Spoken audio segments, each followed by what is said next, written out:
মাসুদ কামালের মতো বেশ্যারা, ফজার মতো হারামজাদারা, ময়লা রনির মতো কুত্তারা, বিএনপির শাওয়ার মতো লোকজনরা, গোরখদক আব্বাসের মতো লোকজনরা, মির্জাফর ওয়াকারের মতো লোকজনরা কন্টিনিউয়াসলি তাদেরকে বলবে বিদেশি নাগরিক, ষড়যন্ত্রকারী, আমাদের দেশটা অন্যের কাছে লিখে দেয়।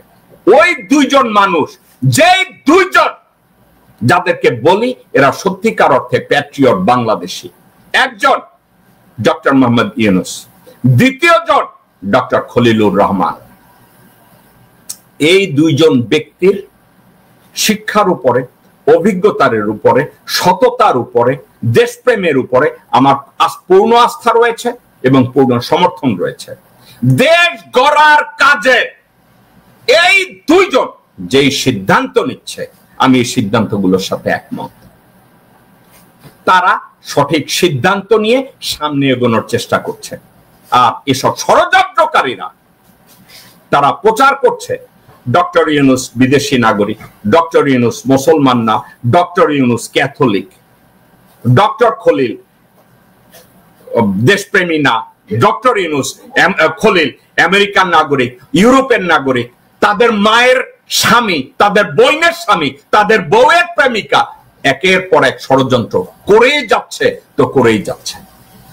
ওয়াইরাস সত্যিকার অর্থে বুকে হাত রেখে কেউ যদি জানে যে বাংলাদেশের পক্ষে এখন দুইটা মানুষ নির্বিঘ্নে কাজ করছে, নিজেদের জীবন বিপন্ন করেও তারা কাজ করে যাচ্ছে, এই দুইটা লোক, ডক্টর মোহাম্মদ ইউনূস এবং ডক্টর খলিলুর রহমান।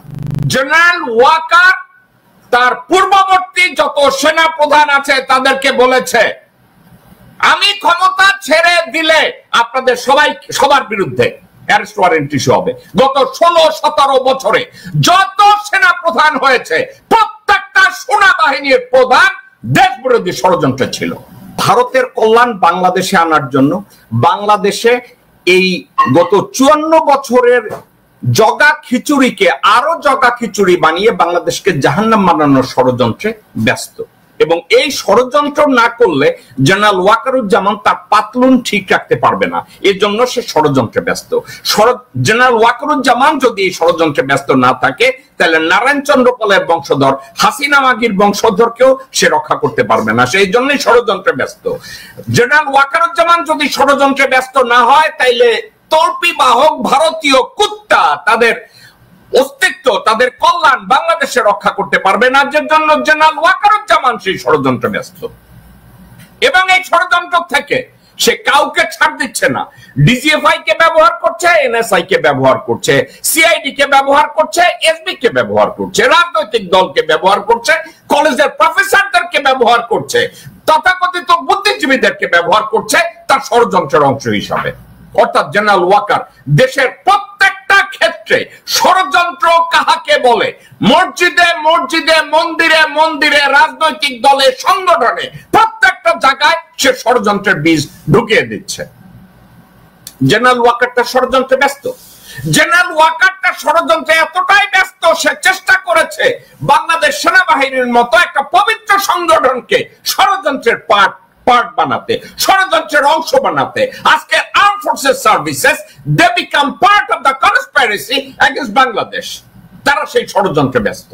জেনারেল ওয়াকারের ষড়যন্ত্র এই জন্য শেষই হয় না, সে একের পর এক ষড়যন্ত্র করছে এবং এই ষড়যন্ত্রে যোগ দিচ্ছে টিচাররা, ষড়যন্ত্রে যোগ দিচ্ছে মাওলানারা, ষড়যন্ত্রে যোগ দিচ্ছে রাজনৈতিক দল, ষড়যন্ত্রে যোগ দিচ্ছে গার্মেন্ট শ্রমিক, ষড়যন্ত্রে যোগ দিচ্ছে বুদ্ধিজীবী, ষড়যন্ত্রে যোগ দিচ্ছে সিনেমার নায়ক নায়িকারা, টেলিভিশনের নায়ক নায়িকারা।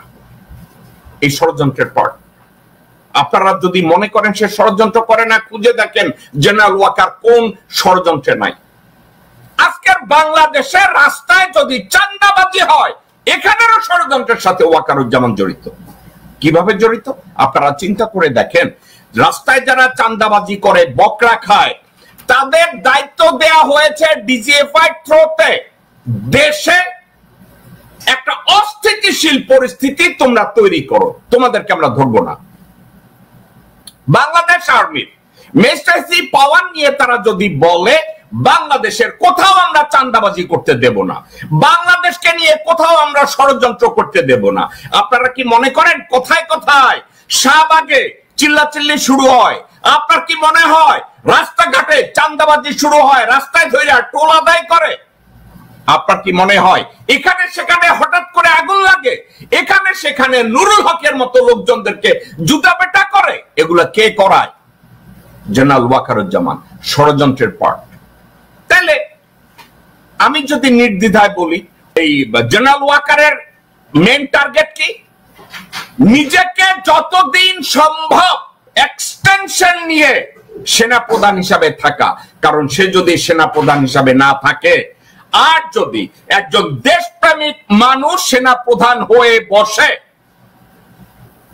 ওয়াকারুজ্জামান গ্রেফতার হবে, সেনাপ্রধান আজিজ গ্রেফতার হবে, সেনাপ্রধান শফি গ্রেফতার হবে, মইনিউ আহমেদের নামে আন্তর্জাতিক অ্যারেস্ট ওয়ারেন্ট ইস্যু হবে। আপনি কি জানেন জেনারেল ওয়াকার এই কাজগুলো করে? জেনারেল ওয়াকার তার পূর্ববর্তী যত সেনা প্রধান আছে তাদেরকে বলেছে, আমি ক্ষমতা ছেড়ে দিলে আপনাদের সবার বিরুদ্ধে অ্যারেস্ট ওয়ারেন্ট ইস্যু হবে। গত 16-17 বছরে যত সেনা প্রধান হয়েছে প্রত্যেকটা সেনাবাহিনীর প্রধান দেশ বিরোধী ষড়যন্ত্র ছিল।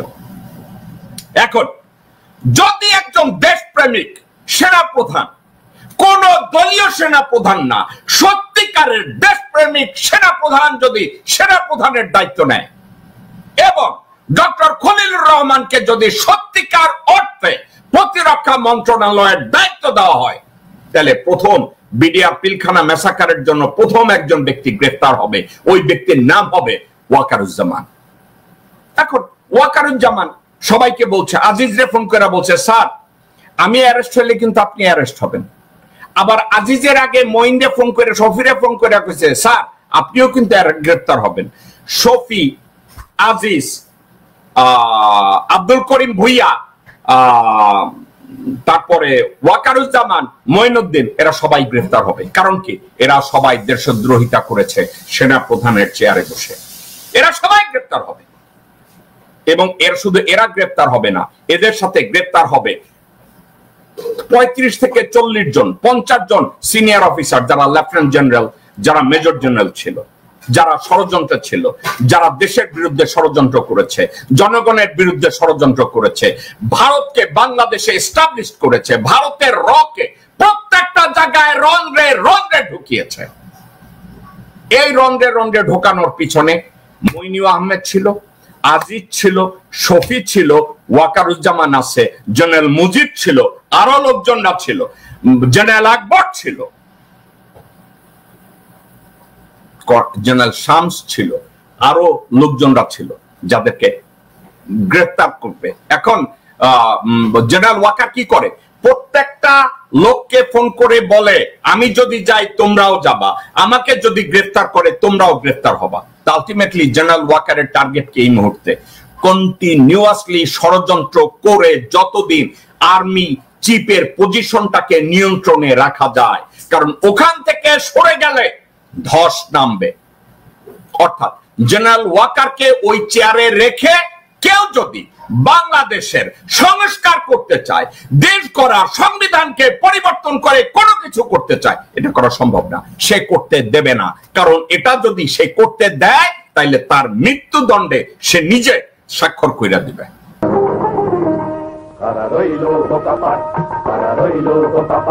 ভেঙে ফেল রেল পাট, রক্ত জমাট, শিকল পুজোর ভাষণ বেদি, ওরে ও তরুণ নিশান, ওরে ও তরুণ নিশান, তোর তলায় বিশাল ধ্বংস নিশান, প্রাচীর প্রাচীর ভেদি।